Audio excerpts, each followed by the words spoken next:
C Joseph Vijay எனும் நான் அப்படின்னு கர்ஜித்த குரலோட ஒரு சிங்கம் எப்படி கர்ஜிக்குமோ அது போல் மிகவும் உத்வேகத்துடனும் உணர்ச்சியுடனும்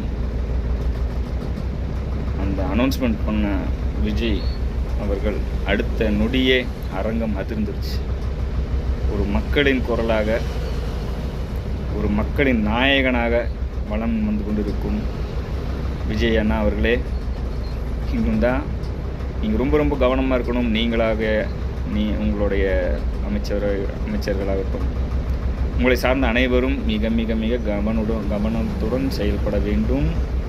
ஏன்னா பிக் பாஸ் மாதிரி தான் 360 டிகிரிலையும் உங்களை சுற்றி ஃபுட்டேஜ் எடுக்க சுற்றிகிட்டே இருப்பாங்க.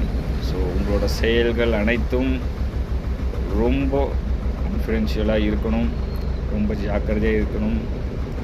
எந்த டைம் எந்த நிமிஷம் வேணாலும் உங்கள் ஃபுட்டேஜ், உங்களை சார்ந்த அனைத்து ஃபுட்டேஜிலும் வெளியே வர வாய்ப்பு உள்ளது.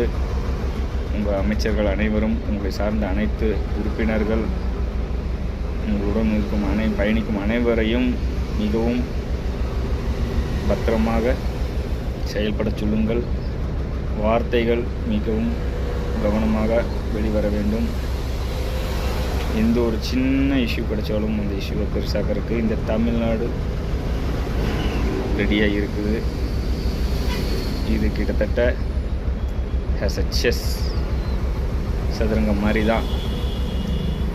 எலெக்ஷன் சந்திச்சிட்டிங்க, விஜய் வரமாட்டார், விஜய் வெளியே வா, அனில் தற்கொலைகள் என்னென்னமோ சொன்னாங்க, அதை தாண்டி ப்ரூவ் பண்ணிட்டீங்க.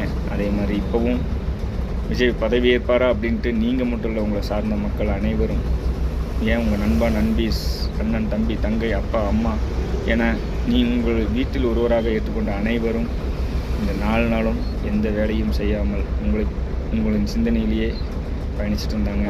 அதுக்கு ஒரு வெற்றி பரிசாக இன்றைக்கி அன்னையர் தினம் உங்கள் அம்மாவுக்கு வேறு மறக்க முடியாத ஒரு பரிசாக இருந்திருக்கு. ஸோ அனைத்து தாய்மார்களுக்கும் ஒரு பரிசாக தான் நான் நினைக்கிறேன். பார்த்து பத்திரம் இருங்க Vijay sir. All the best. உங்களோட முதல் கையெழுத்து என்னென்னு பார்க்குறக்கு ஆவலுடன் காத்துட்டு இருக்கிறோம். மெயினாக விஜய் சார், இளைஞர்களுக்கு ஏதாவது செய்யுங்க. பெண்களுக்கு மட்டுமே எல்லாருமே செய்யணும்னு நினைக்கிறீங்க, ஆண்களுக்கும் பார்த்து செய்யுங்க. ஏன்னா ஆண்கள் வலிமையோடு இருந்தால் தான் பெண்கள் நிம்மதியோட வீட்டில் இருக்க முடியும். ஒரு குடும்பம் நல்லா இருக்கிற காரணம் பெண்களாக எல்லோரும் கருதுகிறாங்க. ஆனால் ஆண்கள் வெளியே போய் அவங்களோட உழைப்பை போட்டு அந்த உழைப்புக்கேற்ற ஊதியத்தை கொண்டு வந்தால் மட்டுமே தான் இங்கே வந்துட்டு ஒரு குடும்பம் சராசரி குடும்பம் வாழ முடியும்.